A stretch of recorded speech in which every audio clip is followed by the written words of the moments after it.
Welcome to Sweet Dreams Storytelling, where we unwind, relax, and drift into dreamland. I'm your host, Mike, and I'm so glad you're joining me tonight. Let's get cozy and settle in. My story for this evening is our adaptation of a beautiful novel by Arthur Conan Doyle, The Adventures of Sherlock Holmes. Chapter 1. A Study in Lavender Smoke. Scope. The rain had been steady all afternoon, murmuring against the windows in slow, rhythmic taps. In London, the grey skies rarely surprised anyone, but that day, the rain carried a certain kind of weight, a quiet, introspective kind of weather. It was on such a day that I, John H. Watson, late of Her Majesty's Army, first met Sherlock Holmes. It was a peculiar thing. Moving back to the city, my wound from Afghanistan had healed, though it still twinged during cold spells. I was no longer fit for the battlefield, nor was I particularly well off. I was, in truth, adrift, searching for a place to anchor myself after the din of war had faded into silence. Through the intervention of a mutual acquaintance, I found myself introduced to a man who was also looking for rooms, though not, I would come to learn, for company. His name was Sherlock Holmes.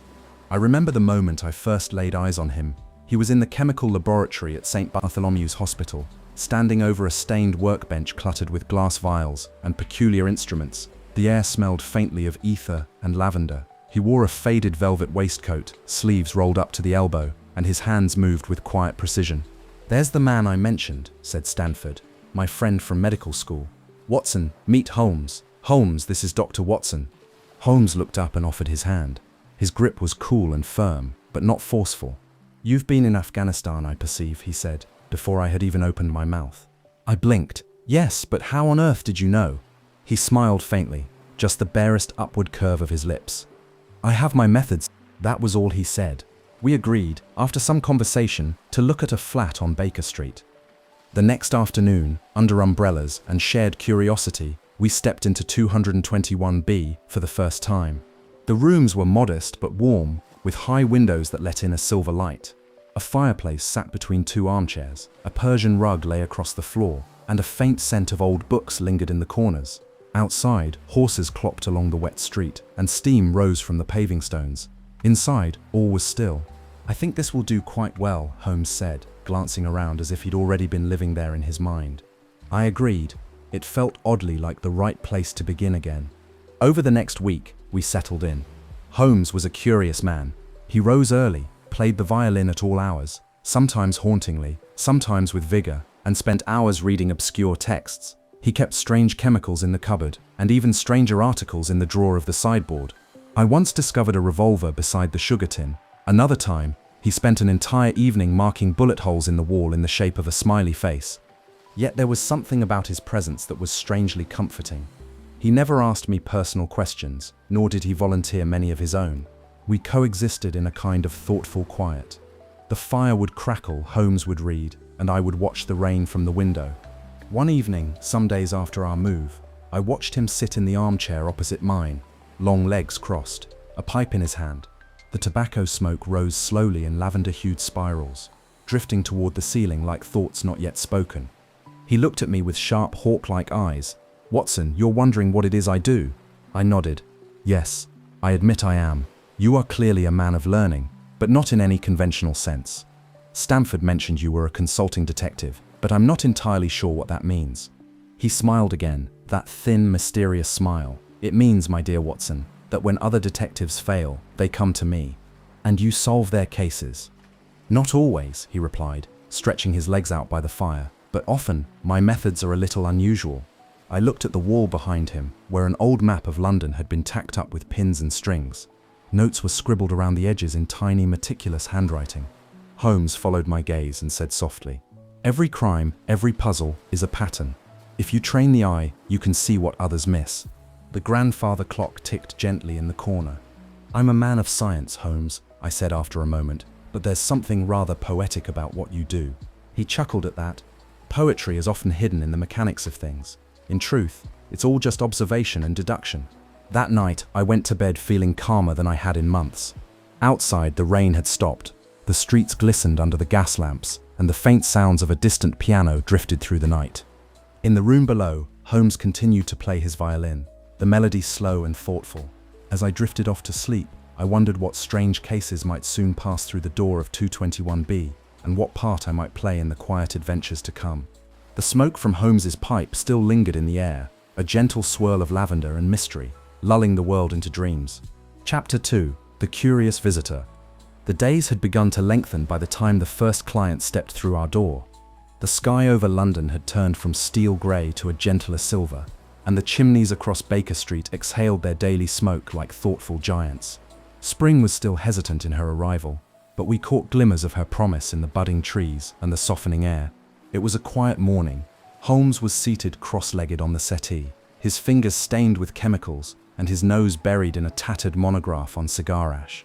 I sat nearby, perusing the morning paper, making little of the headlines, and more of the feeling of peace that had of late settled upon me like a welcome shawl. Then came the knock, not the frantic rap of a man in peril, nor the clumsy pounding of a tradesman, but a soft, composed tap-tap that spoke of caution. Holmes looked up immediately. He had an ear for such things. "Someone in gloves," he murmured, "probably a woman," nervous but trying not to appear so. Before I could ask how he knew, Mrs. Hudson showed her in. She stepped into the sitting room with the hesitant grace of someone who felt they were already being watched, and in truth, she was. Holmes studied her with quiet intensity, though not unkindly.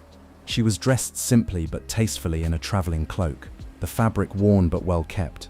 A soft veil obscured her features, but I could make out the gleam of anxious eyes beneath it. Her gloved hands clutched a small handbag tightly, knuckles pale with tension. "Please," Holmes said gently, gesturing to the chair across from him. "Make yourself comfortable." She sat, smoothing her cloak with unconscious precision. There was a tremor in her fingers.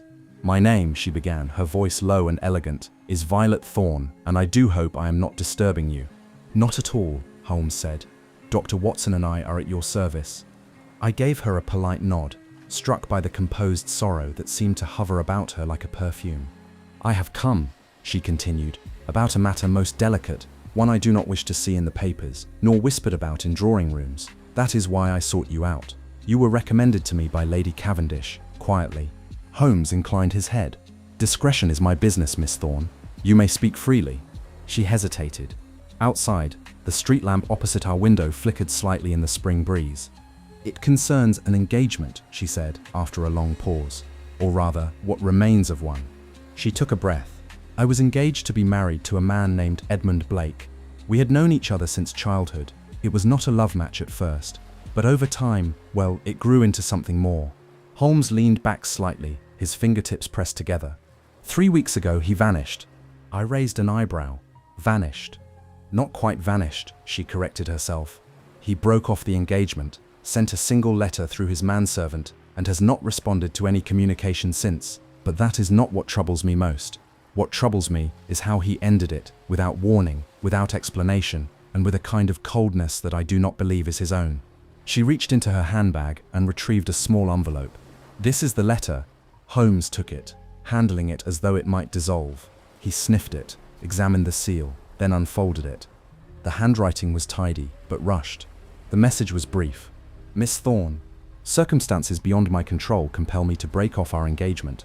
Please do not attempt to contact me again. I wish you well. E.B." Holmes looked up. "You believe someone forced him to write this?" Violet nodded, her voice barely above a whisper. "Yes, or that he wrote it under some kind of pressure. Edmund is not a man of drama or cowardice. He would never do this, not without some terrible reason. I fear he is in danger, or that he's hiding something to protect me." Holmes steepled his fingers. "Has he any enemies?" "None I know of," she said. "But his father died last year, and he inherited the estate near Hampton-on-Thames. There were murmurs of debts, something about land and an old business partner." Holmes's gaze sharpened slightly. "And has anyone else taken a sudden interest in you since Mr. Blake's withdrawal?" She hesitated again. "A man has called twice. I do not know his name. Tall, always dressed in grey, with a cane he never uses. He never leaves a card, and when I see him watching from the corner of the street, I feel a chill. I felt one too, just hearing it." Holmes stood and walked to the window, gazing out onto Baker Street. The light was gentle now, filtering through the lace curtains like diffused gold. "I think," he said slowly, "that Mr. Blake may indeed be under some form of coercion. You did right to come to me, Miss Thorne." She seemed to relax slightly, her shoulders easing beneath the weight of secrecy. "I will take the matter from here," Holmes continued, "but I shall need to visit his estate. speak with the house staff, and perhaps, he smiled slightly, pay a visit to this gentleman in grey. She rose, her face still half veiled. Thank you, Mr. Holmes. I cannot tell you what it means to be believed. He gave a courteous nod. Truth, he said, often hides in the folds of disbelief. We simply need to unfold them carefully. After she left, the room was quiet again. Holmes returned to his seat and picked up his violin. He drew the bows slowly across the strings, producing a soft contemplative note that hung in the air like fog. Well, Watson, he said at last, shall we take a little trip to the Thames tomorrow? I smiled, with pleasure. The music rose and fell, steady and calm. Outside, the lamps flickered to life, and somewhere beyond the evening mist, a story was waiting to be uncovered. Chapter 3. The Photograph. It was one of those spring mornings in London when the city seems to breathe more easily. The fog had lifted, if only for a day, and the pale sunlight glinted off the damp cobblestones like glass. Somewhere nearby, a flower cart was being pushed up the street, the scent of crushed violets and wet leaves drifting through the open window. I was just finishing my tea when Holmes, who had been unusually quiet all morning, folded his newspaper with slow precision and announced, "A matter of royal embarrassment is upon us." I raised an eyebrow. A scandal? Of the most delicate variety, he said, rising from his chair and reaching for his grey frock coat. One involving a certain European monarch, a former opera singer, and most dangerously, a photograph. I had long since ceased to be surprised by the names that crossed our threshold, but this particular case would come to hold a place in Holmes's mind, unlike any other. As we stepped out into the London streets, the day was cool but gentle, the air holding that faint mineral smell of stone after rain. A carriage was already waiting for us, a fine brougham with black lacquered panels and no identifying crest. Holmes tapped the side of the door with his cane. "The King of Bohemia," he said under his breath, "does not travel lightly." Inside the carriage sat a tall man wrapped in a heavy cloak and bearing a face not easily forgotten. Regal features, eyes like polished obsidian, and a moustache that bristled with continental importance. Despite the disguise, his status was unmistakable. Holmes greeted him with a respectful nod. "Your Majesty." The man returned it stiffly. "You understand the gravity of the situation." Holmes said nothing, simply waited. I was involved before my engagement to a Scandinavian princess in an affair with a woman named Irene Adler, a remarkable woman, American by birth, an opera singer of considerable fame. She possesses a photograph, one in which we appear together. "And she threatens to use it?" Holmes asked. "Not openly," the king replied, "but she has kept it, and with the engagement now public, I fear she may release it. If she does, the alliance is ruined." Holmes was silent for a long moment. Then, "You have attempted to retrieve it?" "Twice," the king admitted, "once through bribery, once through burglary. Both failed. She is clever, too clever." Holmes's eyes glinted with interest. "Then I shall have to be cleverer still." The king leaned forward. "It must be destroyed." Holmes only nodded. "Where does she live?" "Briony Lodge, Serpentine Avenue, St. John's Wood." We stepped out of the carriage as the king disappeared back into the shadows of power, and Holmes stood for a moment, quiet in thought. Then, without a word, he turned on his heel and strode down Baker Street, his long stride purposeful. By afternoon, we had arrived near Briony Lodge. It was a lovely street, lined with flowering trees and elegant homes, each one with ivy climbing its facade like green lace. Holmes, now dressed as a common groom, complete with rough coat and soot on his face, had spent most of the day observing Adler's habits. "She is punctual," he told me that evening as we sat by the fire. "Every morning at 7, she goes out riding, returns by 8. At 5, she receives visitors, men, admirers mostly. She is always charming, always alone. She speaks to her maid in German. She sings to herself, and Watson, she is beautiful." I looked at him, surprised. "Beautiful?" He nodded. "Not in the way society insists, but in that rare commanding way.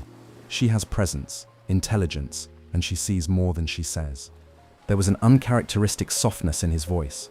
The plan was simple, if a little theatrical. The next day, under the early spring sun, Holmes staged a scuffle outside Briony Lodge.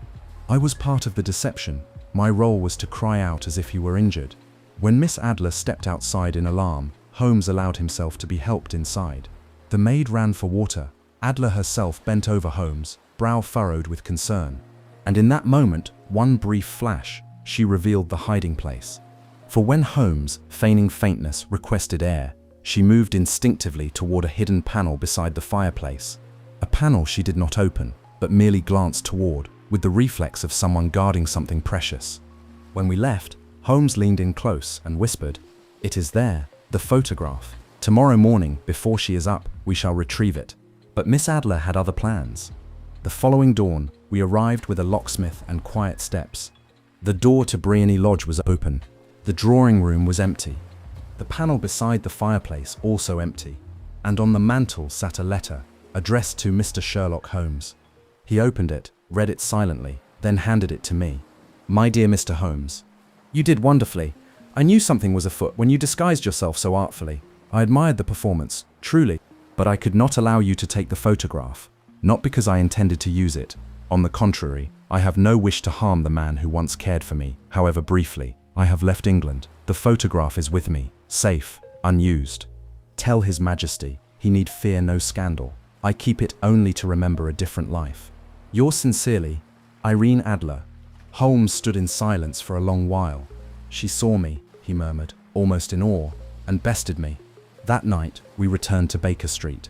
Holmes did not speak for most of the evening. He sat in his chair, fingers steepled, violin untouched, not brooding, but quietly reflective. I asked him what he would report to the king. "The truth," he said, "and a request." "A request?" He smiled slightly. "That he let her be." And then, at long last, he picked up the violin. The notes he played were soft and distant, almost wistful, like music from a memory you didn't know you had. And so ended the case of the photograph, not with scandal or triumph, but with the quiet retreat of a remarkable woman and the rare acknowledgement by Holmes that sometimes the most brilliant minds belong to others. Chapter 4. A Scandal in Bohemia. It had been several days since Irene Adler had slipped so gracefully out of our reach, and out of London entirely. The city, as always, carried on as if no such woman had ever existed. Carriages clattered down Oxford Street, the papers were full of politics and horse races, and the fog returned as if it had merely stepped out for a moment's breath. But in 221B Baker Street, something was different. Sherlock Holmes was quiet. Not the silence of absorption, his usual mode when buried in a case, but something gentler, less cerebral, as though he had stepped into an inner space of thought that no deduction could reach. He did not speak of Irene Adler often. In fact, he rarely said her name again, but I knew, in the way that only a companion can know, that she lingered in the corners of his thoughts. She had become not a wound, but a question he no longer needed to answer. That morning, Holmes stood at the window, the sheer lace curtain pushed aside. Outside, the world was damp and pale with mist, rooftops softened by the morning haze.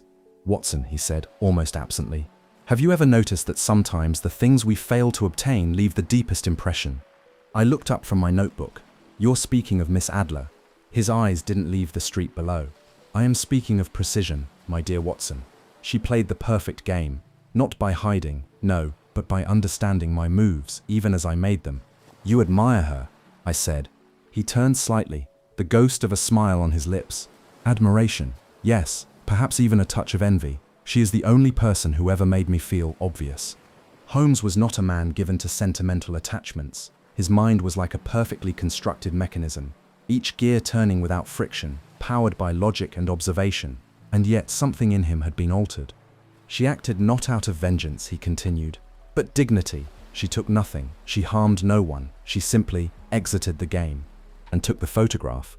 Holmes gave a soft laugh. "Yes, and with it my certainty."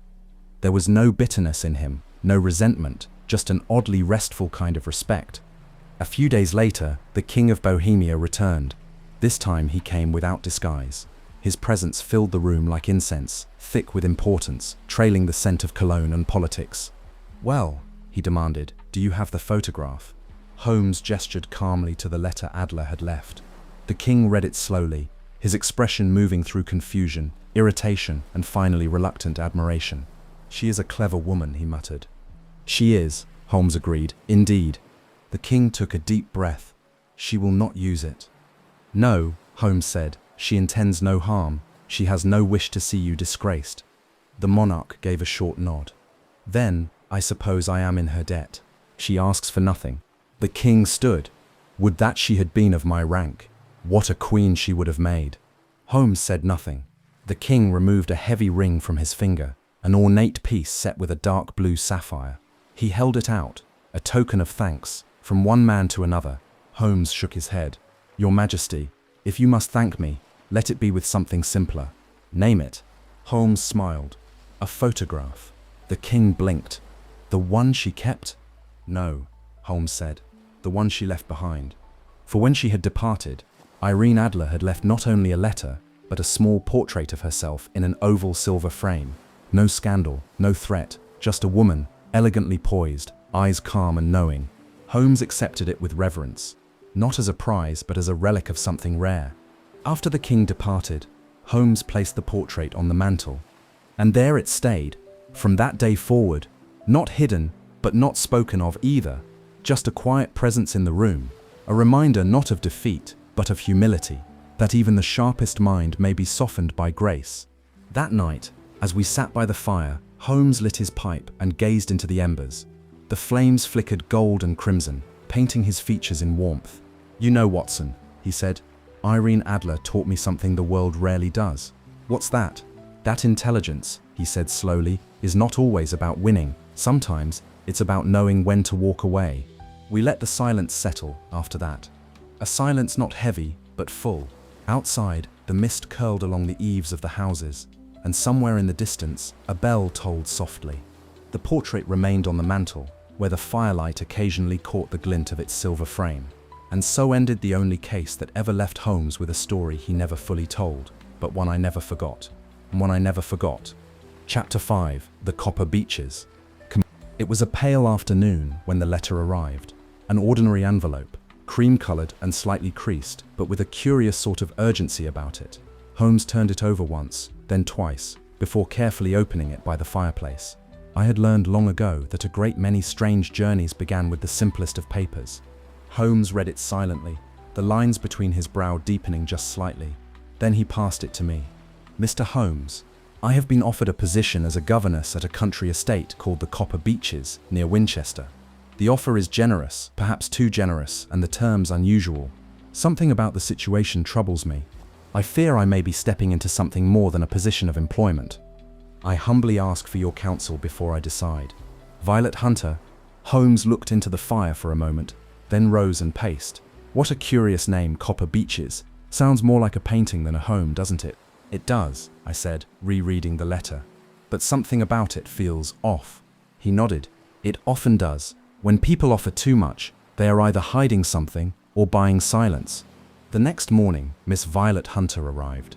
She was tall, sensibly dressed, and possessed a calm sort of courage, the kind of woman who looked a question directly in the eye. Her manner was precise, her voice well measured, and yet she carried herself with a hesitancy that suggested something heavy rested on her mind. "I received the offer from a Mr. Jeffro Rucastle," she began, after settling in. "A widower. He lives in the country with his second wife and a small child. He asked me to take charge of the boy's education." "Strange," Holmes prompted.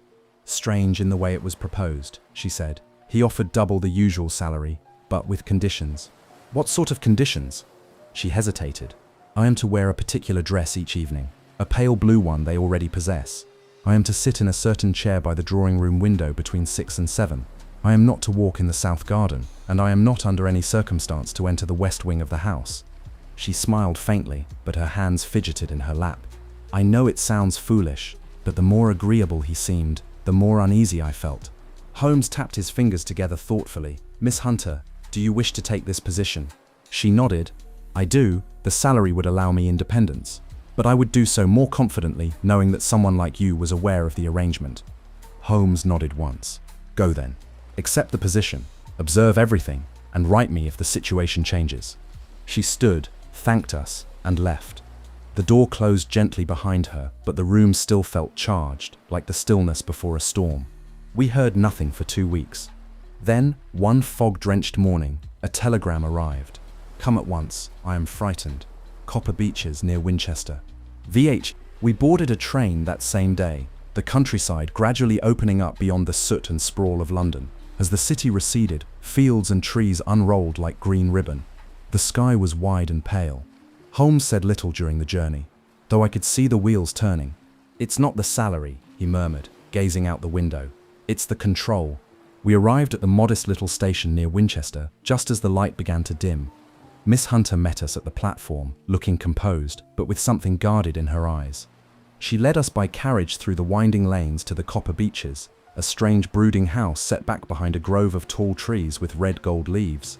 The beech trees were like sentinels, their copper-toned foliage standing out even in the fading light. The house itself, with its dark brick and long-shadowed wings, looked less like a family home and more like a secret.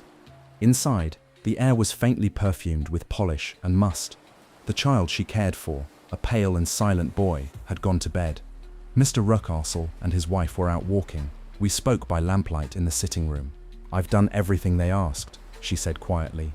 I wore the dress. I sat in the chair each evening, and each time I noticed something odd.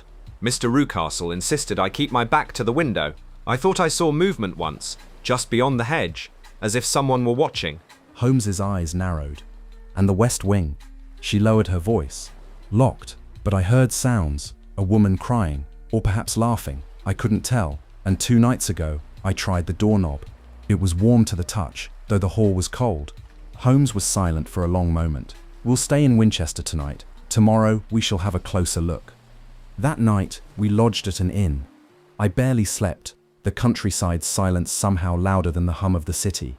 I heard owls, the rustle of leaves, and once, the distant howl of a dog. The next day we returned to the estate, this time not through the front gate, but by a narrow path behind the hedgerow. Holmes had brought wire cutters and a length of rope. The house was quiet. Ruckastle and his wife had left again, too conveniently, Holmes thought. Through a side door, we entered the West Wing. The air was stifling. We climbed a narrow set of stairs and reached the locked door. Holmes examined the frame, then knelt and picked the lock with a bit of bent wire and steady hands. The door creaked open. Inside was a small room, dim and windowless. And there, sitting on a narrow bed, was a young woman, frail and pale, her expression vacant. "She's drugged," Holmes whispered, "kept here for someone's benefit, not hers." We helped her to her feet, just as a noise echoed below. Ruckastle had returned. Holmes signaled to me, and we quickly guided the girl down a back staircase. Outside, the dog began barking, feral and loud. Holmes turned back. "Go," he said. "Take her. I'll manage him." Later that evening, when we were all safely back at the inn, Holmes filled in the gaps. She was Ruckastle's daughter from his first marriage. He explained. He wanted to marry her off forcefully, but she resisted. He locked her away, created a false image of her at the window, and told the world she was ill. Miss Hunter shook her head in quiet disbelief. It was monstrous. Holmes gave a thin smile. Monsters are often polite. We escorted the girl to relatives the next morning, and Miss Hunter decided not to remain at Copper Beeches. She found another post soon after, a better one, and this time no one told her what to wear or where to sit. Back in Baker Street, Holmes played the violin late into the night, the notes soft and searching. "Watson," he said eventually, "there's something restful in the countryside, but never trust a house that looks too still." I agreed, and so the Copper Beeches faded into the past like a half-remembered dream, its leaves red as rust, its windows dark with silence, its secrets finally unwound. Chapter 6. The Red-Headed Mystery. It was one of those golden London afternoons where everything seemed to shine slightly. Window panes, lampposts, even the boots of passers-by. A rare thing, sunshine in the city. It filtered through the tall windows of 221B Baker Street and warmed the sitting room like a soft touch on the shoulder. Holmes was lounging, long and lean, across the settee, lazily flipping through an outdated encyclopedia of tattoo symbolism. I was at my desk, writing up the last of our countryside case, the curious affair of the Copper Beeches, when a most peculiar knock echoed from the stairwell. It was sharp staccato and slightly uneven. Holmes raised an eyebrow. "That," he murmured. I was still wondering how he could possibly know such a thing, when Mrs. Hudson ushered in one of the most unusual figures I had ever seen. He was short and stout, with flaming red hair so vibrant it seemed almost unreal, like something found on a theatre wig. His round face was red, not from sun or embarrassment, but as if he had been simmering quietly for several decades. He wore a mismatched suit, frayed at the cuffs, and carried a battered bowler hat in his hands, like a small child clinging to a comfort toy. "Mr. Holmes?" he asked, voice both hopeful and weary. Holmes stood. "Indeed. Please, have a seat. This is my colleague, Dr. Watson. Tell us your story from the beginning and leave out nothing. The man introduced himself as Mr. Jabez Wilson, pawnbroker by trade and resident of Saxe-Coburg Square. It all began with an advertisement, sir, he said, wide eyes blinking, in the Morning Chronicle, a very strange one. He pulled a clipping from his pocket and handed it to Holmes. Holmes read it aloud. To the Red-Headed League. All red-headed men who are sound in body and mind and above the age of 21 are eligible for a vacancy in the League, permanent employment at £40 per week for nominal duties. Apply in person, 7 Pope's Court, Fleet Street, 10 a.m. sharp. I blinked. Is this a joke? Mr. Wilson shook his head fervently. I thought so too at first, but when I arrived, the line was down the block, all redheads, just like me. Some brighter than others, of course, he added with modest pride. And did you apply? Holmes asked. I did. They tested my hair, Mr. Wilson exclaimed. Pulled on it, tugged it, even tried to tug it off to make sure it was real. Then they accepted me immediately. And what were your duties? Copying, Wilson said. Every day, I was to sit in a small room and copy out the Encyclopedia Britannica, from aardvark to artichoke, line by line, no speaking, no leaving the building, and every Friday they handed me 4 sovereigns. Holmes's face remained perfectly neutral, but I could see the spark behind his eyes. How long did this go on? He asked. 8 weeks, and then this morning I arrived to find the door locked. A sign on it read, "The Red-Headed League is dissolved." Just like that. Holmes steepled his fingers. And your shop? Still there, Wilson said, but my assistant, Vincent Spaulding, encouraged me to take the League job. He offered to watch the shop while I was away. Holmes leaned forward slightly. Tell me more about this assistant. Oh, a clever young man. Odd though. Spends a lot of time in the cellar. Says he's developing photographs. But he's smart. Very sharp. Took the job at half wages just to learn the trade. Holmes stood abruptly, the sudden motion catching even me off guard. Watson, your coat. Where are we going? To Saxe-Coburg Square, he said, already at the door. I believe we have just unearthed something quite unorthodox and delightfully criminal. That afternoon, we walked to Mr. Wilson's modest shop. From the outside, it appeared utterly unremarkable, a small brass sign, dusty window, and the smell of old paper and polish. Holmes tapped his cane lightly along the pavement, counting steps, glancing at gutters, observing everything. He asked a few questions of the neighboring tobacconist, and then vanished briefly down an alley. When he returned, he was smiling. Come, Watson. We must speak with the manager of the nearest bank. And so we did. That evening, after a whispered conversation in a back office, Holmes requested we return to the bank after midnight, with 2 Scotland Yard officers in tow. I was, as always, intrigued and in the dark. That night, under cover of quiet, we waited in the vault room of the City and Suburban Bank. The walls were lined with steel, a single lamp burned low. Holmes crouched behind a stack of crates, his eyes gleaming with anticipation. And then, scratch, scrape, scratch. We heard it. Holmes raised a finger for silence. From beneath a heavy rug in the corner, a square of floor began to rise. And out of the earth, as though summoned from the shadows, came 2 figures, one lean and fox-like, the other round-shouldered with muddy boots and a sack already half filled with silver.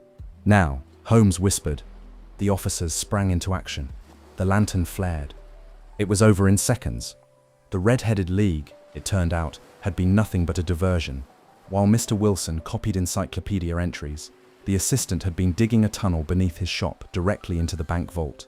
The peculiar job had served only to keep Wilson out of the way. When the burglars were taken away, Holmes allowed himself a rare moment of amusement. Watson, he said, it's a beautiful example of misdirection. They created a lie so strange, so absurd, it drew attention away from the truth entirely. I must admit, I said, stifling a yawn, it was a good story. Holmes nodded, his face illuminated by the soft gaslight as we stepped into the early hours of a sleeping London. Yes, he said, smiling faintly. And sometimes, the best stories are the ones we almost laugh off as too ridiculous to believe. We returned home in silence, the city hushed, its mischief momentarily quiet. The fire still glowed faintly in the hearth at Baker Street, and as Holmes hung up his coat, I thought I saw something rare in him, a lightness, as though the absurdity of it all had lifted some invisible weight. And so we slept well that night, with the strange tale of red-headed leagues and tunnels behind us, folded into memory like the pages of a curious dream. Chapter 7, The Boscombe Valley Whispers. The morning arrived with a quiet sort of light, muted and cool, like silver brushed across the sky. It was the kind of day that felt unhurried, as if time itself had softened its edges. I was reading the paper by the fire when Holmes entered the room with a telegram in hand and an expression I had come to know well: thoughtful, alert, and just slightly amused. He handed me the paper. "A murder," he said calmly, "but not a very clean one." I unfolded the note. It was from Lestrade at Scotland Yard, requesting Holmes's assistance in a country case, the death of one Charles McCarthy, found near a woodland pool in Boscombe Valley, in Herefordshire. His son, James McCarthy, had been arrested for the crime. "An open and shut case, they say," Holmes remarked, reaching for his coat. "But they always say that, don't they?" We left that same afternoon. The train rocked gently as it carried us westward through fields the color of fading gold.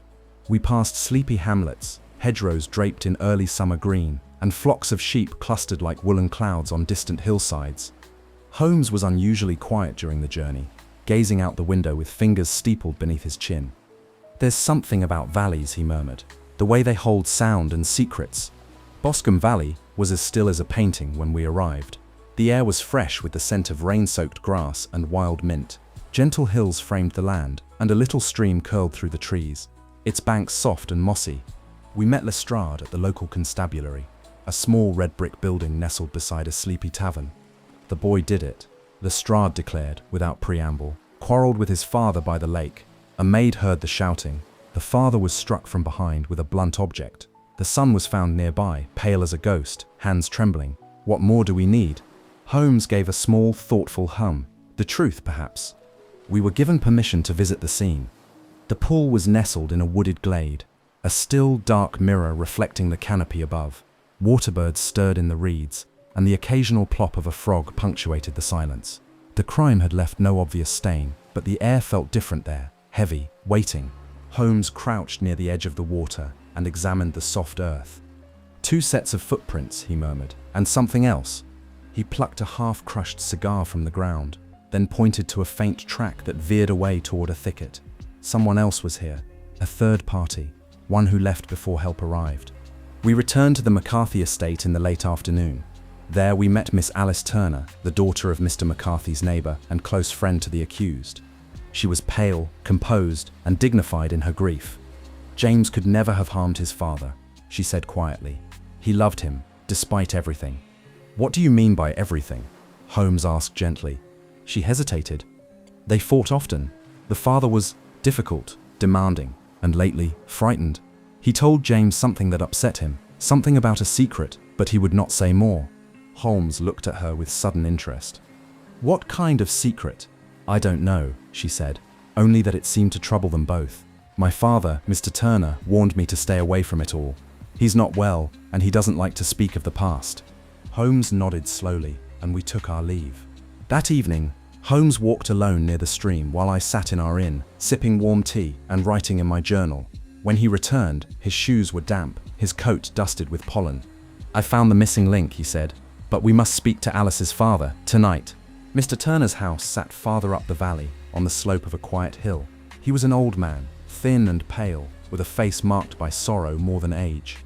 He sat by the window in a heavy chair, wrapped in a blanket, and when Holmes asked gently about Boscombe Pool, the man sighed deeply, like someone who had waited too long to be heard. "I knew this day would come," he said. And then he told us everything.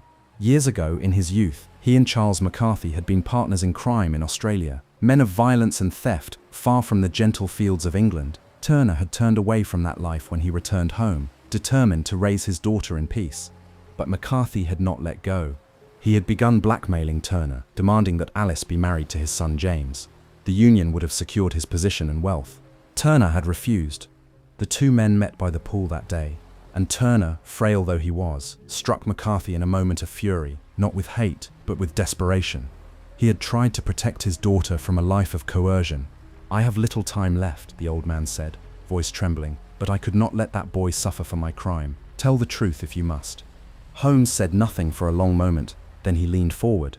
"I think the truth, in this case, is best served by silence. The boy is innocent. That will be proven. But you have already sentenced yourself." Mr. Turner nodded, eyes glassy with exhaustion. We left him to the dusk and the ticking of a long, quiet clock. Back in London, Holmes wrote to Lestrade, presenting the physical evidence and witness testimony that cleared young James. He said nothing of Turner's confession, and the case passed quietly from memory. No headlines, no scandal, just a whisper in the valley, heard only by the trees. That night, by the fire at Baker Street, Holmes smoked his pipe in contemplative silence. "There is something mournful about the countryside," he said softly. "It keeps secrets longer than the city ever could." I nodded, and we let the silence settle around us like a blanket. Outside, the streets of London whispered with their own kind of music, soft wheels on cobblestone, the distant clip of hooves, and the occasional laugh from a passerby. And in the hush of our shared room, I realized that not all mysteries end with punishment. Some, if you listen carefully, end with mercy. Chapter 8. The Speckled Band. The wind had picked up that morning, a soft, persistent breath, threading through the chimney and rustling the curtains at 221B Baker Street. Holmes had just finished breakfast and was standing by the window, gazing down at the street with that thoughtful stillness I had come to recognize as the prelude to something interesting. There was a knock at the door, swift, nervous, and uncertain. Mrs. Hudson showed in a young woman wrapped in a heavy traveling cloak despite the season. She stood just inside the room, eyes wide with exhaustion and something deeper, something very much like fear. "Miss Helen Stoner," Holmes said without needing to be told. She nodded, surprised. "How did you? Your gloves are still damp, but your boots are dusted with chalk from the train platform at Leatherhead. You've traveled fast and early." She gave a soft, anxious laugh and allowed herself to sit. "My name is indeed Helen Stoner," she said, "and I'm afraid I may be in grave danger." Holmes leaned forward slightly. "Begin at the beginning," he said gently, "and speak slowly." She did. Helen's story unfolded with the rhythm of something she had repeated many times in her mind, trying to understand it, perhaps even to forget it. She lived with her stepfather, Dr. Grimesby Roylott, at an old country house in Surrey. The building was ancient and crumbling, half abandoned, with a strange, oppressive silence inside its walls. Her stepfather was once a respected physician in India, but something had turned in him after the death of Helen's mother. He had grown bitter, violent, and prone to fits of rage. Villagers crossed the road to avoid him. Even the animals feared him, though he kept a cheetah and a baboon as pets. But it was not his temper that brought Helen to us. It was something more unsettling. Her twin sister, Julia, had died 2 years prior, just weeks before her wedding. In the silence of the night, Helen had heard Julia scream, run into the corridor, and collapse. Her last words had been, "It was the speckled band." No snake had been found, no mark, no cause of death determined. And now Helen was engaged herself. And her stepfather, she said, had suddenly insisted she move into Julia's old bedroom. That very night, she heard a faint whistle and felt the terror rise like cold water. Holmes and I took the first train to Surrey the next morning. Stoke Moran, the Roylott estate, was just as Helen had described. Dark, decaying, overgrown. The windows were shuttered, the gardens wild, and ivy gripped the stone like long green fingers.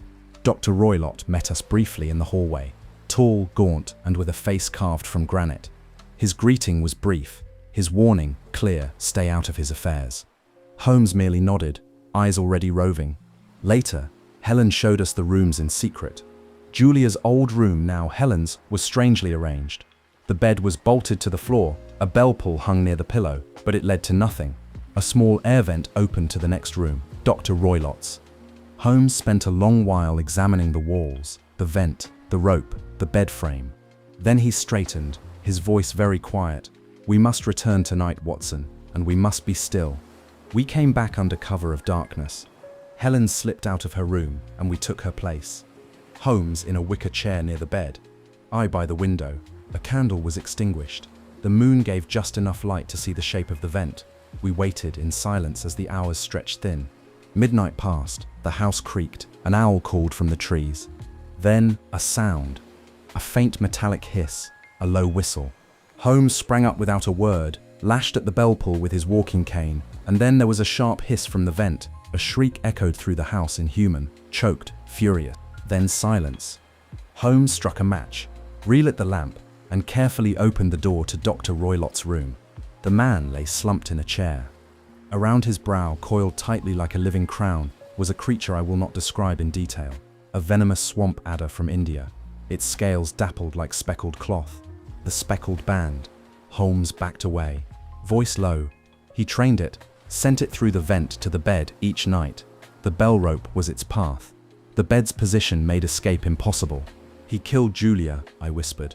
And meant to kill Helen the same way, Holmes said, to keep her inheritance. But tonight the snake turned on him. By sunrise, Helen was safe, the snake was secured, and the house seemed less oppressive, though the shadows had not entirely lifted. As we rode the train back to London, Holmes stared out at the passing fields, his face composed but somber. "There is no monster like a clever man with no conscience," he said softly. I said nothing. Some truths rest more easily in silence. At Baker Street, the fire was already lit. The wind had dropped, and the city's familiar hum returned like a comforting murmur. Holmes sat in his chair, fingers laced. He did not pick up his violin. Instead, he sat quietly for a while, then said, almost to himself, "There are few sounds as haunting as a cry in the night that no one believed." I nodded, and we let the hush settle around us like a blanket. And sleep, when it came, was deep and undisturbed. Chapter 9. The Solitary Cyclist.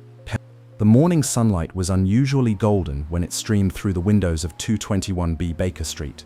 Mellow and slow, like honey poured from a warm spoon, it fell in long bars across the floor and brightened the faded edges of Homer's armchair. He was sitting there now, long legs stretched toward the fire, his fingertips pressed together, eyes half closed in thought. "You noticed the difference in light today, Watson?" he asked without turning his head. I glanced up from my paper. "It's gentler." He nodded, perfect for following shadows. Before I could ask what he meant, there was a knock at the door, a light, purposeful knock. When Mrs. Hudson showed our visitor in, I was not surprised to see a woman of both composure and concern. She introduced herself as Miss Violet Smith, a young music teacher from the countryside near Farnham. She was tall, with a quiet grace, and her voice, though calm, held a note of strain. "I wouldn't have troubled you," she began, "but something strange has been happening, something that follows me." Holmes tilted his head, inviting her to go on. She explained that she had recently taken a position teaching music at the home of two gentlemen, Mr. Carruthers and Mr. Woodley. She rode her bicycle daily to their house through country lanes and open fields. It was pleasant work until, quite suddenly, a man began to follow her.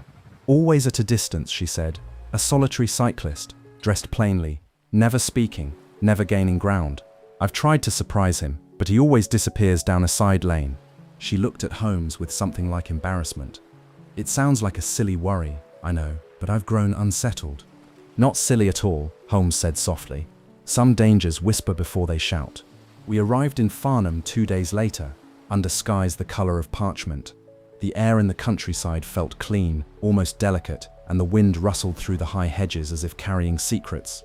Holmes and I lodged at a modest inn, tucked behind a thatched fence. From there we watched. Each morning Miss Smith passed by on her bicycle, her posture poised, her expression steady, and each morning, just as she reached a certain bend in the lane, we saw him, a solitary figure on a bicycle, far behind. He rode slowly, never closing the gap. Holmes and I followed him once, walking cross-field through the grasses. The cyclist didn't glance back, but we saw how he paused at certain hedgerows and remained still until she was out of sight. "There's care in his movements," Holmes observed quietly. "Not menace, but concern." We paid a discreet visit to Mr. Carruthers's home. The house was neat, slightly old-fashioned, and the man himself, Carruthers, was a thoughtful sort, with graying temples and eyes that seemed heavy with past disappointments. He welcomed us politely but stiffly. Holmes, in his subtle way, began asking questions about Miss Smith's employment. Carruthers answered them, but slowly, cautiously. And then, there was Mr. Woodley. Holmes described him later as a brute in a gentleman's collar, loud, coarse, and too familiar in manner. Woodley had once courted Miss Smith aggressively and was turned down flat. That was when the following began. Later that afternoon, Holmes and I walked down a narrow lane flanked by hawthorn hedges. He stopped beside an old milestone, knelt and pointed. "A tire mark," he said, "but not hers. Fresh, heavy tread. He's still watching." The next day, Holmes sent a telegram to London, then vanished for several hours. When he returned that evening, he looked satisfied. "I've uncovered the shape of it," he said, taking his seat by the fire. "But we must be quick. Tomorrow, they'll make their move." We waited near the lane the next morning, concealed behind a hedge as the mist rose from the fields. The morning was soft and grey, and the only sounds were birdsong and the creak of bicycle wheels on gravel. Miss Smith rode past, and moments later, the solitary cyclist emerged. But something was different. Another figure came from a side path, Woodley, red-faced and furious. He stepped in front of her bicycle, forcing her to stop. Holmes was already moving. By the time I reached them, Holmes had Woodley by the collar, his cane against the man's chest. Carruthers had arrived too. He had been the solitary cyclist all along, not a predator, but a protector. He had learned of Woodley's plan to abduct Violet and force her into a sham marriage for inheritance. He's been lying, Carruthers said breathlessly. He planned to trap her, marry her under false papers. Holmes nodded grimly, and now we've stopped it. Woodley was taken into custody. Carruthers, for all his faults, was sincere. He had fallen in love with Miss Smith quietly, honorably, and had done what he could to shield her, riding behind, not to follow, but to guard. That evening, the sun set slow and golden across the hills. The countryside seemed to exhale, as though the tension had been lifted from its fields. Back at the inn, Holmes sat by the fire, the lamplight casting shadows that danced gently across his face. "She never saw the danger clearly," I said. Holmes replied softly, "That's often the case.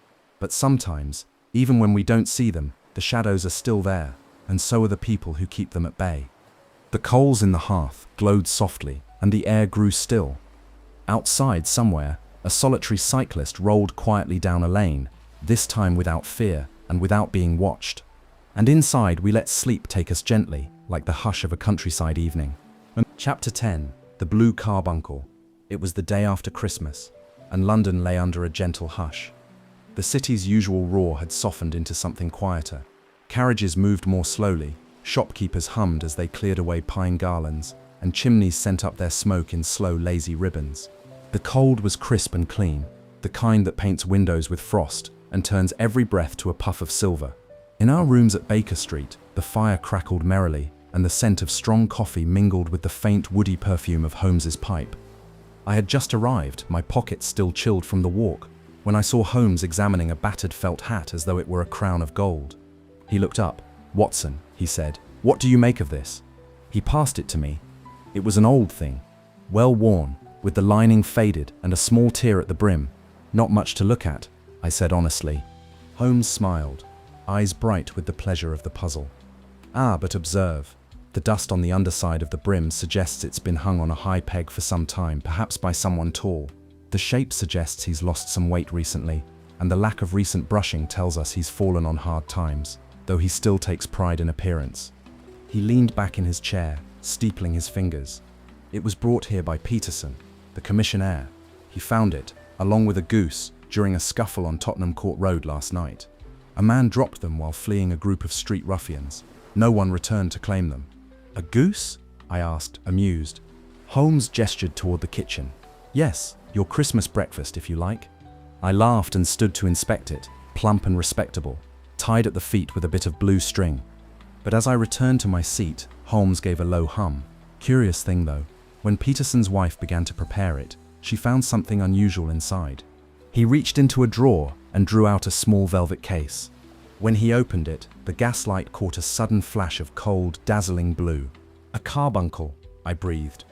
Holmes nodded.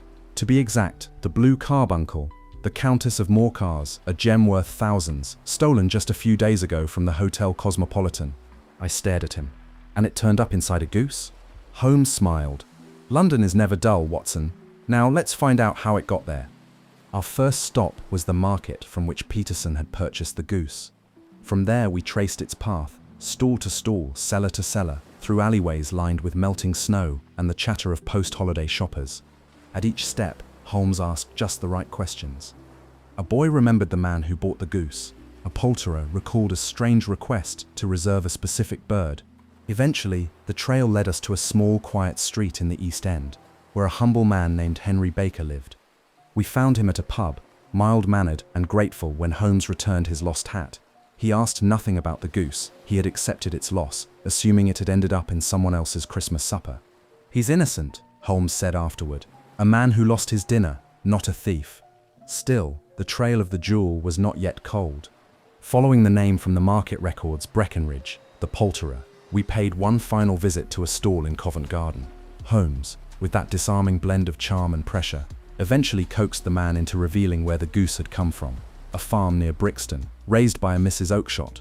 But even more curious was the man who had been asking about the same goose, agitated, anxious, desperate. He arrived not long after us. Holmes watched as the man, a nervous fellow in a rough coat, approached Breckenridge's stall, his hands wringing together. "I must know where that goose came from," he said. "I need to, please, I'm willing to pay." Holmes stepped forward, quiet but firm. "Mr. Ryder, I believe." The man froze. He was James Ryder, an attendant at the Hotel Cosmopolitan, the very man suspected of aiding the theft of the jewel. His face crumpled as Holmes led him away from the crowd. Back at Baker Street, in the soft firelight, Ryder broke. He told the whole story, how he had stolen the gem from the Countess's suite, hidden it inside a goose he'd received from his sister's farm, and then, in a moment of cruel irony, chosen the wrong goose. It had been given to another man, roasted, eaten, and the blue carbuncle had nearly passed into legend. Ryder sobbed, hands trembling, terrified that he would be sent to prison. But Holmes, after a long silence, shook his head. "Get out," he said quietly. "Leave London. Start again." Ryder looked up, stunned. You won't turn me in?" Holmes exhaled slowly. "You're not a hardened criminal, just a coward. And this fright may do you more good than prison ever could." The man fled into the snow, disappearing like a shadow in the gaslight. Later that evening, as the city settled into its cold midwinter hush, I poured us both a glass of port. Holmes sat near the hearth, his gaze turned to the window where frost traced delicate patterns on the glass. "You believe in mercy, then?" I asked. "I believe," he said softly, "in making room for it." He reached down and picked up the empty velvet case where the jewel had once lain, closing it gently with a quiet click. Outside, snowflakes began to fall once more, soft, slow, and unhurried. Inside, the fire flickered, the port was warm, and the last of the Christmas goose rested peacefully in our stomachs. And in that moment, all was calm. Chapter 11. The Man with the Twisted Lip. There are parts of London that seem to live in a different kind of time, where the fog gathers more thickly and the lamplight bends through it like memory. It was through one such street, on a damp, moonless night, that I found myself walking, summoned by a most unexpected knock at my home. A friend of my wife's had come in great distress. Her husband, Mr. Neville St. Clair, had vanished 2 days prior. He was a gentleman, a loving father, a former journalist with a taste for poetry and tobacco, and now, quite suddenly, gone. I accompanied her at once to Upper Swandam Lane, a dismal alley near the Thames, its buildings leaning toward the water like old men whispering secrets. There, in a crumbling opium den, she had seen him, if only for a moment. She swore she had glimpsed him at an upper window, only to be told he had never been there. But I knew someone who might untangle what she could not. Holmes. Later that night, beneath the same low sky, I returned to 221B Baker Street. Holmes was at his table, sleeves rolled up, leaning over a collection of cigar ash samples. I told him everything: the disappearance, the opium den, the face in the window, the silence that followed. He stood at once. "Come," he said, reaching for his coat. "There is something about windows that makes the truth eager to look out." We arrived in Upper Swandam Lane, just past midnight. The place was half lost in mist, and the buildings seemed to disappear into the fog as though ashamed of their presence. Holmes entered the opium den quietly, with a kind of reverent stillness, as though stepping into a chapel of forgotten souls. Inside, candles flickered weakly on damp walls, and the air was heavy with sweet smoke and murmured dreams. Men lay scattered across the floor on rough mats and cushions, some asleep, others floating between one world and the next. Holmes crouched beside the man who ran the place. "Where is Hugh Boone?" The man grunted and pointed to a corner. There sat a strange figure, filthy, with a tangle of orange hair, and a lip twisted so grotesquely it seemed to drag the whole side of his face down into a grimace. He wore ragged clothes and rubbed his hands together with theatrical despair. "A harmless beggar," the man said. "He's been here for years." Holmes simply nodded. The next day, Holmes requested my presence at a small private cell where Boone had been taken on suspicion. Holmes claimed of involvement in the disappearance of Mr. St. Clair. We arrived as the first light of morning crept over London's rooftops. Holmes moved with quiet confidence, his eyes fixed on the man inside. Boone sat on the bench, same twisted lip, same orange hair, but there was something less convincing now, a strain in the posture, a nervousness in the silence. Holmes turned to the jailer. "Hot water, soap, and a sponge, if you please." Minutes later, he entered the cell alone. I watched through the small window in the door. There was a moment of struggle, some muffled curses, the sound of water sloshing, and then Holmes stepped out, calm and unhurried. I looked inside. Gone was the beggar with the twisted lip, and in his place sat Neville St. Clair. Clean-shaven, well-dressed beneath the layers of disguise, his lip normal, his face pale and flushed with shame. Back at Baker Street, as the morning grew warmer, St. Clair told us the whole story over strong coffee. He had taken to begging as an experiment, disguising himself to study poverty for an article. But he soon discovered the awful truth. He earned more in a day pretending to be poor than he had as a writer trying to be honest. And so the charade became a profession. Every morning he would don his rags and makeup, limp down to his favorite spot near the bank, and earn what the city offered to its wounded and unseen. Every evening he would return by a back door to his suburban home and loving family, and no one ever knew. Until that day in the opium den. He had stopped there briefly to chase away a headache when his wife arrived, looking for him. In panic, he fled to the upper window. In her eyes, he was disappearing. In truth, he was already gone. Holmes exhaled softly after hearing the tale. "And you are prepared to give it up?" St. Clair nodded. "I will never return to that false life." Holmes handed him his coat. "Then I see no reason the law need know it ever existed." That night, I sat with Holmes by the fire, London's fog softening the windows like gauze.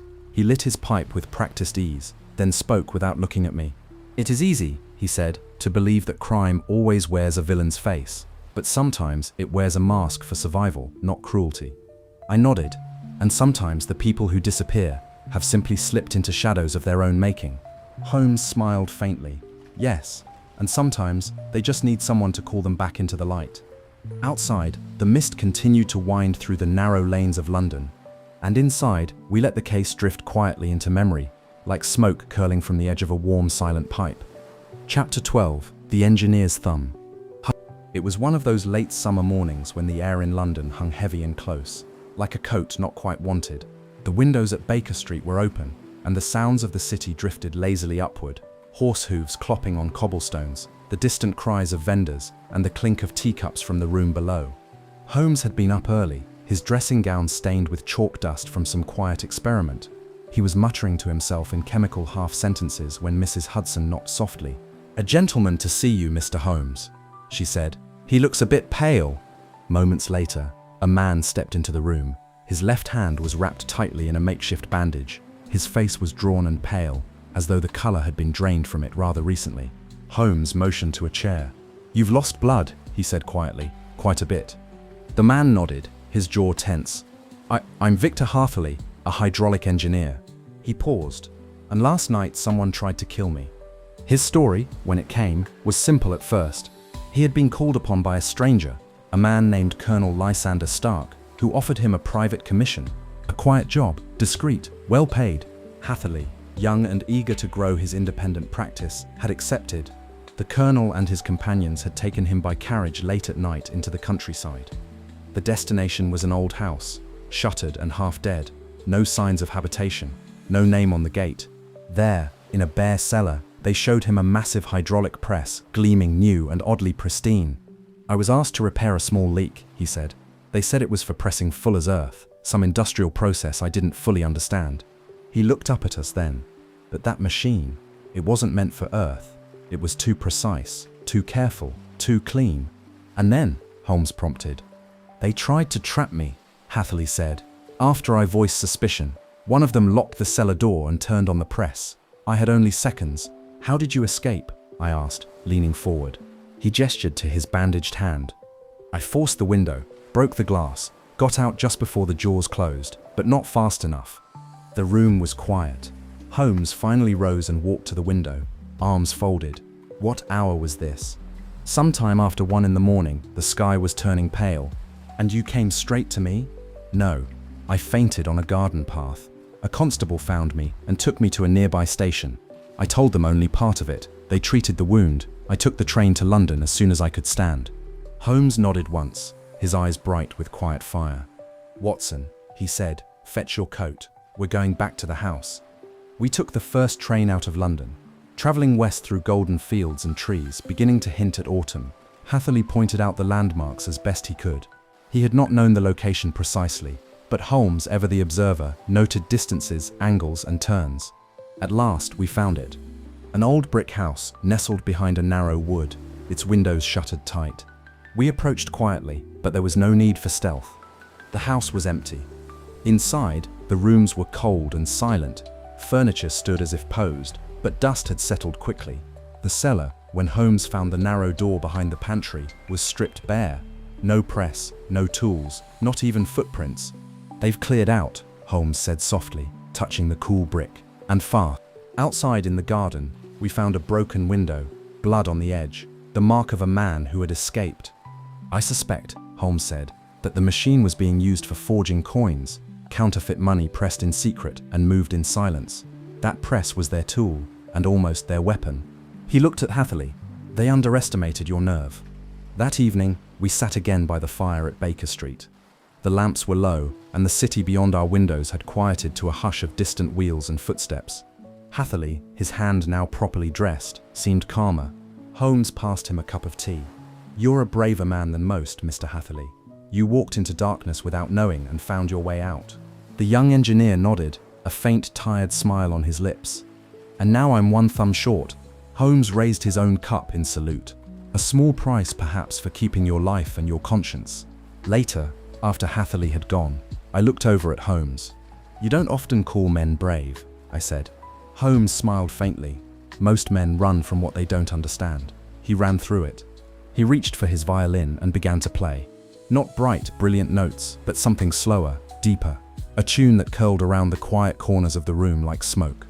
And as I drifted into sleep that night, I thought of dark cellars, gleaming machines, and the courage it sometimes takes not to fight but to flee. Chapter 13. The Noble Bachelor. It was a fine morning in London, clear skies above, the streets humming with carriages and spring promises. A letter had arrived at breakfast, bearing a grand wax seal and the unmistakable weight of aristocratic distress.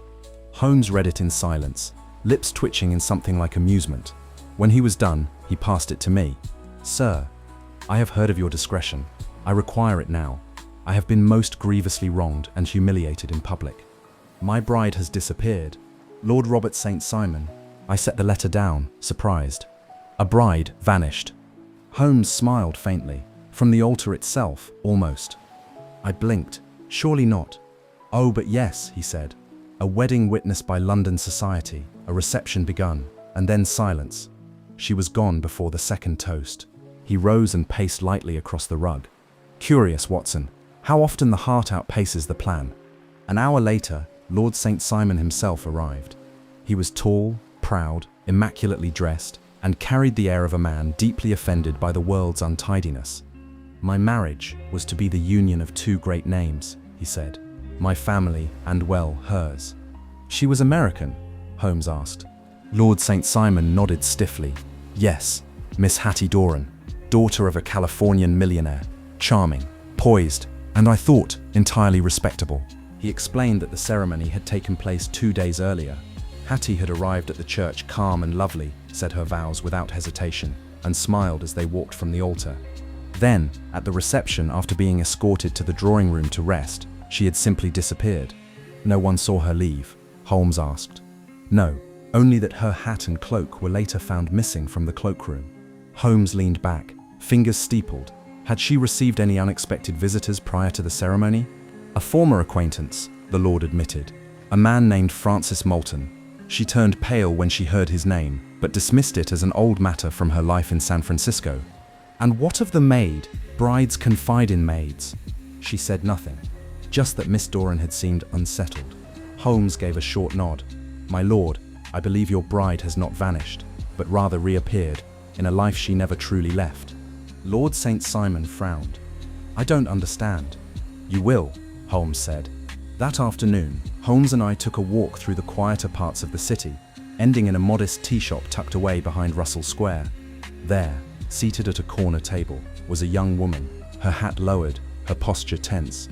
Opposite her sat a man, tall and sun-darkened, with the unmistakable bearing of someone shaped by wild places. Miss Hattie Doran and Francis Moulton. Holmes stepped forward gently. "No need to be alarmed," he said. "I'm here only to understand, and to help you finish this kindly." Miss Doran met his gaze calmly. "It was all a terrible mistake," she said. I thought Francis had died. The newspapers said his ship had gone down off the African coast. I mourned him, I grieved, and then, she looked down. I tried to move on. I let myself be drawn into society, into marriage. I thought it was safe to love again. And yet, Holmes said softly, you never stopped watching the door. She nodded.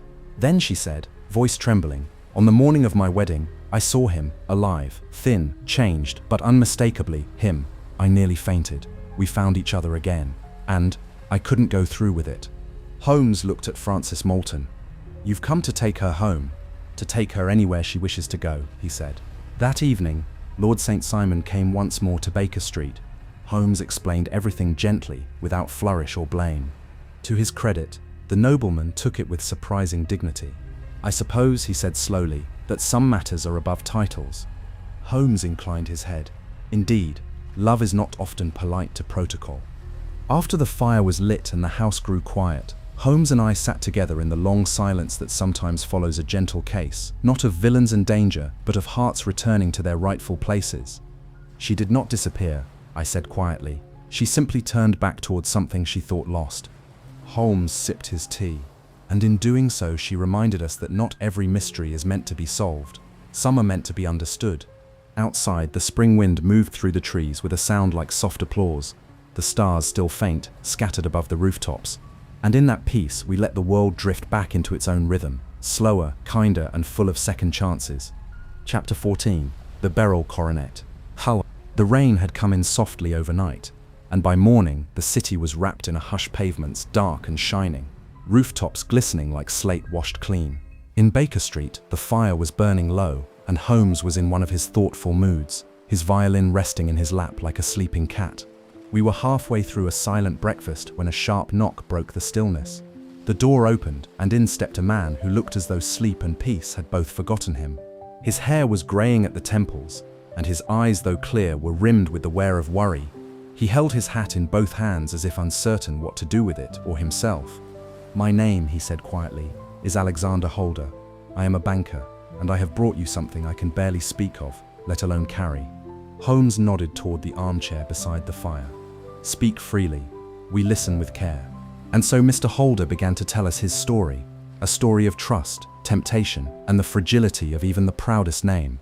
The previous evening, he explained, a noble client, one of the highest rank, had come to him seeking an emergency loan. In exchange for a large sum of money, he left behind a collateral of extraordinary value, the Beryl Coronet, a piece of ancient glittering regalia set with rare green stones, each one the size of a robin's egg. Holder, deeply aware of its worth and importance, had locked it in his home safe for the night. He lived modestly with his grown son Arthur and his niece Mary in a quiet part of London. The coronet was secured, or so he thought, but this morning when he went to check, he found the coronet damaged, 3 of the beryls torn from their setting. And beside the safe, he had found Arthur, pale and rigid, the coronet in his hand. I asked him what he had done, Holder said, voice unsteady, and he would not speak, only said, "And the stones?" Holmes asked. "Gone." He said nothing of them either. Holmes folded his fingers together. "What of your niece?" "She was the one who woke me, said she had heard movement, but she too knows nothing, or claims not to." Holmes's eyes narrowed, not unkindly.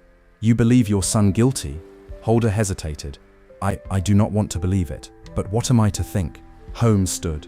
"You are to let me visit your house, and to trust that the truth may wear a quieter face than scandal." That afternoon, we made our way to Mr. Holder's home, a tasteful townhouse in a quiet square. The rain had stopped, and the light was grey and soft, casting no sharp shadows. Inside, the air was still. Holmes examined the scene with his usual quiet thoroughness. He inspected the safe, the carpet, the damaged coronet itself. Then he asked to see Arthur's room and Mary's. He lingered by the windows, looked carefully at the tracks in the garden mud, and picked a small scrap of paper from beneath a settee cushion. Then he returned to the sitting room, thoughtful. "Mr. Holder," he said, "your son is not guilty, but he is, perhaps, the only one brave enough to suffer for someone else." Holder stared at him. "Then who?" Holmes turned to the window. "There was a visitor last night, quiet and clever, and Mary let him in." He paused. "Her lover, a gambler named Burnwell, she let him into the house. Arthur discovered them near the coronet, and there was a struggle. He drove the man off, but not before some damage was done. And Arthur said nothing, I asked. To protect her, Holmes said, to spare her shame, even while it cost him everything. The next morning, Holmes confronted Burnwell directly, just outside a gaming house in the Strand. With careful pressure and the sort of cool language only Holmes could deliver, he retrieved the missing barrels. No charges were laid. Mr. Holder insisted on silence. Mary was sent away, quietly and without cruelty. Arthur, though still quiet, returned to his father's side. That evening, Holmes and I sat in our rooms, the coronet wrapped safely in cloth on the table between us, awaiting its discreet return. Strange, I said softly. How quiet tragedies leave the deepest cracks. Holmes nodded, his expression calm. But also, he said, how love, misplaced though it may be, can still carry weight enough to make a man stand still while the world accuses him. He played a few low notes on his violin, slow and steady, like raindrops on glass. And in the stillness of that late hour, I thought about the unspoken things that live in families, loyalty, silence, heartbreak, and how Holmes, in his own unassuming way, had held them all for just long enough to let them settle again. Chapter 15. The 5 Orange Pips.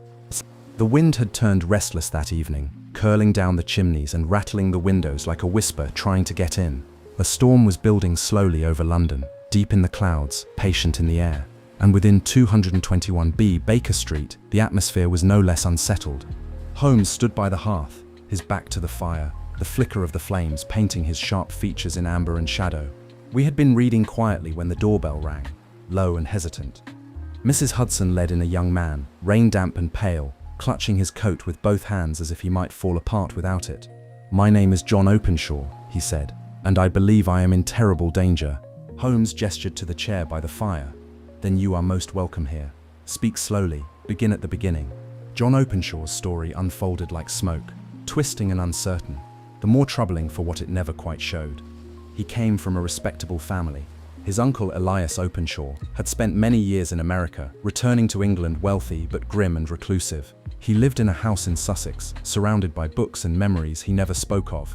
One day, 5 years ago, Elias had received a letter, a plain envelope, American postmark. Inside were 5 dried orange pips and a single line of writing, KKK. Holmes did not interrupt. From that moment, John said, he changed, grew paranoid, drank more, spoke in riddles. Then, weeks later, he was dead, found in his garden. The death was ruled an accident. He had apparently fallen into a rain barrel, but I never believed it. Holmes's eyes had narrowed slightly. 2 years after that, John continued, my father, who had inherited some of Elias's papers, received the same kind of envelope, 5 orange pips. He laughed it off. A pause. He died 3 days later, riding accident, or so they said. Holmes said nothing. The fire cracked once. Now, John said, pulling a crumpled letter from his pocket, I have received one too. Holmes opened the envelope. The orange seeds fell into his palm, dry, papery, sinister in their simplicity. The note read, put the papers on the sundial. Holmes rose slowly, placed the letter and pips on the mantel. You did not keep your uncle's papers. They were destroyed, John said, burned by Elias in one of his fits. I've nothing left, nothing to give them. Holmes's face was very still. You must do as the note says, he said. Pretend to obey. Let them think you're cooperating. And above all, do not travel alone. Not tonight, not tomorrow. Stay in. John nodded, standing. You believe this is real? I do. Then you'll look into it? I already am. But the next morning, tragedy. Before we could act, before Holmes could even begin his inquiries, a small headline appeared in the Morning Chronicle. Young man found drowned in Thames, John Openshaw of Horsham. His body had been discovered just before dawn. No signs of violence, no witnesses, only an absence and the echo of something too quiet to chase. Holmes read the article, then folded the paper with slow precision. For a long time, he said nothing. That evening, we sat in silence. Even Holmes's pipe seemed subdued, its smoke rising in thin, weary spirals. Finally, I spoke. You did everything you could. I did not, Holmes said softly. I told him to stay in, but not with enough force. He opened a drawer, pulled out a small envelope, and began to write. To the authorities in Savannah, Georgia, he explained. I believe the KKK in this case refers not to some code, but a real organization, one of hate, one of quiet murder, clothed in symbols. He sealed the envelope. I cannot undo what was done, but I can ensure they do not do it again. The storm came at last, late that night. Rain lashed at the windows, and the wind howled down the alleys like something ancient and angry. But inside, we stayed warm. Still, some mysteries offer no clean resolution. Some truths hide behind silence, and some losses are not undone by cleverness. That night, Holmes did not speak of justice, only of memory. Chapter 16, The Veiled Lodger. No, it was a pale morning when the letter came. One of those London days when the sky held no particular color, and the city seemed to drift between waking and dreaming. Holmes sat in his chair, folding and refolding the corners of the letter he had just opened. He glanced at me. "It's not a case," he said, "not in the traditional sense, more a confession." I looked up. "Someone wishes to unburden themselves." He nodded. "A woman, a recluse. She's lived behind a veil for nearly 7 years. She wishes to speak to me before her time runs out." "Of illness?" He shrugged. "Of guilt, more likely." The address was a modest lodging house near Kensington Gardens, tucked into a quiet row of brick houses with ivy climbing slowly up the walls. The matron greeted us at the door, soft-spoken and curious. "She rarely sees anyone," she said, "but she asked for you specifically, Mr. Holmes." She said it was time. We were led up a narrow staircase to a second-floor room, where the curtains were drawn against the pale light. A single lamp flickered on a low table. The air smelled of lavender and something older, like old paper or memories too long kept. She was seated by the fire, a woman of stillness, wrapped in black, her face hidden behind a delicate lace veil. She did not rise when we entered, only lifted her head slightly. "Mr. Holmes," she said, her voice quiet but sure, "and Dr. Watson, I thank you for coming." Holmes bowed. "You wrote of pain and silence." She nodded. "I was once known," she said, "as Eugenia Ronda, the circus woman, the lion tamer's wife." There was a long pause. "I remember the story," Holmes said gently. "Your husband died under strange circumstances, mauled by his own lion." She gave a slow, hollow laugh. "That's what the papers said, and I let them say it." Her story unfolded in the space between lamplight and shadow. She and her husband, Mr. Ronda, had performed together in a traveling circus. He was charismatic in public, monstrous in private, a cruel man, controlling, jealous. The scars on her face, hidden now behind the veil, were not from the lion, not entirely. Years of silence, of bruises hidden beneath makeup, of nights spent listening for footsteps in the dark. Then came Leonardo, the strong man, kind, quiet, strong in ways beyond the body. He saw her pain. He offered escape. They dreamed of slipping away quietly, somewhere beyond the circuit of caravans and cages. But Rhonda found out. That night in the lion's tent, the confrontation came. There was violence, a scuffle. The beast, half maddened by the scent of fear, lunged. And then Rhonda was dead. Leonardo fled. She stayed. "I said nothing," she whispered. "They believed it was an accident. I wore my scars and my silence like penance." Holmes did not speak for a long time. "You wish to tell the truth now," he said at last. She nodded. "I do not want absolution, only understanding. I have not left this room in years. I see no faces, I sleep little, but I no longer wish to carry the weight alone." Holmes stood. "The law has no interest in this case, not after so long, and neither, I think, should the world." He turned to leave, then paused. "But I would offer you this. Step into the light before you leave the world. Let someone see you without the veil." "I am hideous," she said quietly. "You are," he replied gently, "honest. There are worse ways to be remembered." We left her there, in the half-light of her quiet room, the veil still drawn across her face, but her voice steadier than when we'd arrived. Back at Baker Street, Holmes did not pace or speak or play his violin. He sat quietly, his hands folded, his expression unreadable. "You did not solve a crime," I said. He shook his head, only carried a story a little closer to its end. Outside, the fog settled in the street like a soft curtain, and the gaslights glowed in their glass cages. And inside, with the fire burning low, we rested, not from a chase or a puzzle, but from the quiet grace of listening, truly listening, to someone the world had long stopped hearing. Chapter 17, The Adventure at Abbey Grange. At Abbey Grange, the wind was soft over Baker Street that morning, barely a whisper, barely enough to stir the curtain lace. Holmes sat in his armchair, eyes half closed, not quite asleep, but no longer tethered to the room. His pipe had gone cold in his hand, and even the clock seemed to tick more slowly than usual. Then came the knock. A brisk one, Efficient, official, and not at all uncertain. Moments later, Inspector Stanley Hopkins stood before us, his coat still damp from travel, a notebook tucked under one arm like a question not yet answered. "Holmes," he said without preamble, "there's been a death at Abbey Grange. The Baronet Sir Eustace Brackenstall, killed in the night. The lady of the house claims it was a burglary gone wrong." Holmes rose, his face calm but alert. "You're not satisfied?" Hopkins hesitated. "It feels arranged, but I can't say how."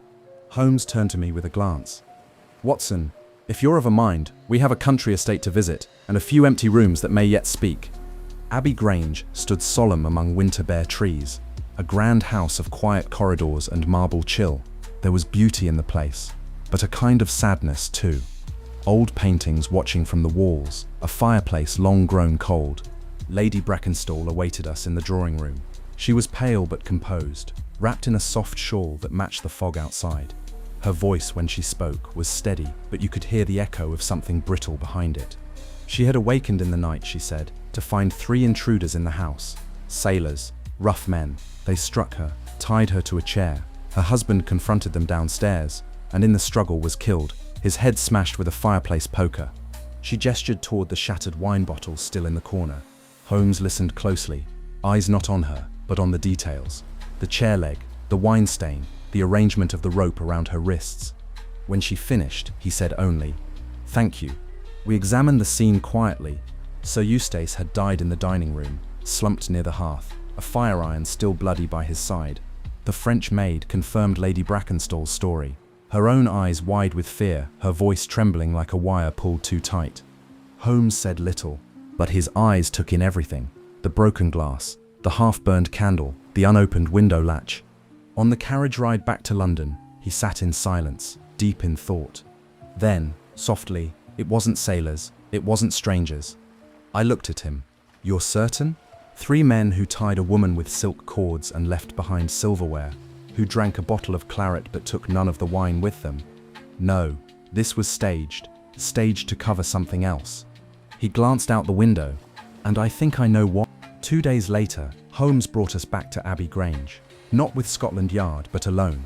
This time he asked Lady Brackenstall, not for her story, but for the truth, and, very quietly, she gave it.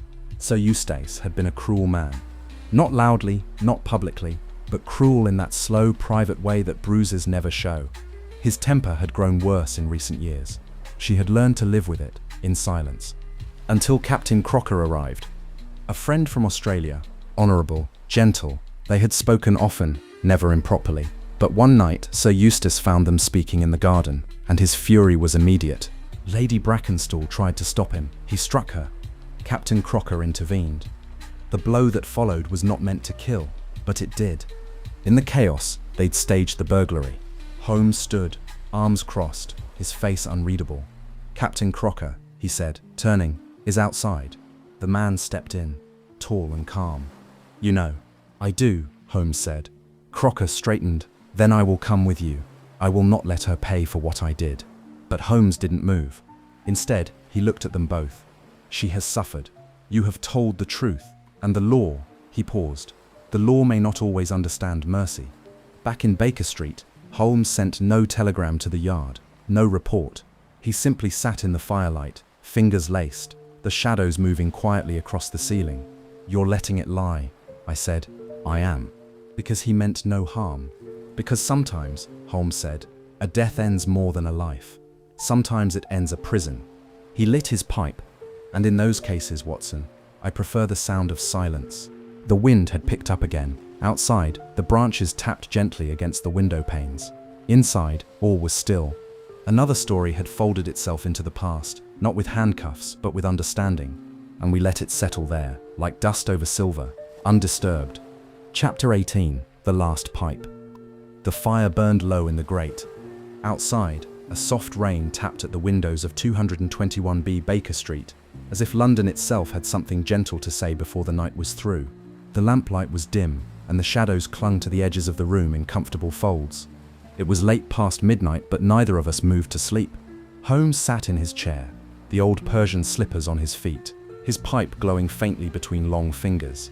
The smoke rose in steady spirals, drifting lazily toward the ceiling. its scent comforting and familiar, tobacco and something faintly floral, like old books and vanished perfume. I too was quiet. My journal lay open in my lap, though my pen had long since stilled. We had not spoken for some time, and yet the silence was companionable, filled not with absence, but with memory. "You've written a great many of them now," Holmes said suddenly, his voice low and thoughtful. "Our little adventures." I looked over. Yes, 18. He smiled faintly. 18 cases. And yet it feels like more. Or perhaps fewer. I understood what he meant. Each case had its shape, its noise, its particular air, but some had stayed longer in our minds than others. Some lingered, some faded, and all had left their mark. "Do you ever think of them?" I asked. "The people who came through that door?" Holmes tapped the bowl of his pipe lightly against the edge of the hearth. "Sometimes," he said. "Not always the criminals, mind you, or even the victims, but the ones who endured. Violet Hunter, walking through the gardens of her new post. Miss Adler, somewhere on a quiet coast, still keeping her secrets. That banker's son, Arthur, sitting beside his father once more." He paused. "Even those we failed, young Openshaw and others like him, I carry them too, not as regrets, just reminders." The fire crackled softly. "And you?" he asked. "I think of the quiet moments," I said. "The stillness after a case is solved, the tea, the walk home, the evening air." Holmes nodded. "Yes, the evening air." We sat in silence for a while longer, listening to the rain. Then Holmes reached for his violin. He played not a complex fugue or a fiery waltz, but a simple melody, slow and spare, with pauses like breaths between notes. It filled the room without crowding it, a lullaby for the city beyond the fogged windows. I leaned back in my chair and let my eyes drift shut, not fully asleep, just near it, that half-dream place where memory and presence blur. The violin fell silent. The pipe grew cold, and in that stillness, I felt something close. Not an ending, but a folding in, a turning of a final page before the book is closed. Not with weight, but with care. Outside, the rain continued its soft rhythm. Inside, the fire whispered its last sparks. And somewhere, across the roofs and stones of London, a woman tucked a letter into her coat. A man rode his bicycle down a moonlit lane. A jewel lay safe in a drawer. A family sat quietly together once more. The world had not changed, but somewhere in it, a little order had been restored. And Holmes, who had never sought glory or gold, smiled to himself in the dark, just once. Thanks for spending this quiet time with me here at Sweet Dreams Storytelling. I hope you're feeling relaxed, peaceful, and ready for a restful sleep. As we say goodnight, let the calm background music guide you gently into dreamland. Before you go, don't forget to like the video and subscribe, and until next time, rest well.